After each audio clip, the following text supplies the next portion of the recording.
This is some new news for Apxt, for all the Apxt holders that are waiting on news. This is the Form 8K. It's a current report, as you see the date here, May 12, 2021. Apxt Technology Acquisition Corporation. Now, this was posted yesterday.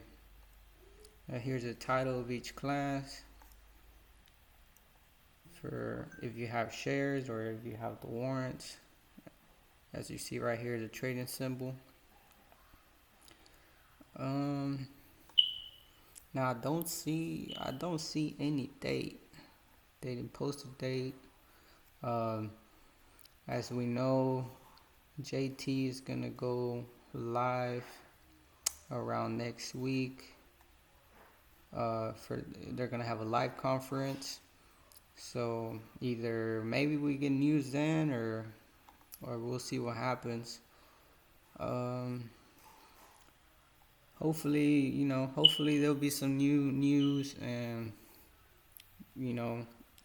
hopefully what's going around with the market right now, even if they do merge, hopefully it doesn't just stay put. This company deserves to be a lot better. But this is just it for today. I know a lot of people haven't seen this, so just bringing it up to your attention. Please give me a like. Thank you. Have a good day.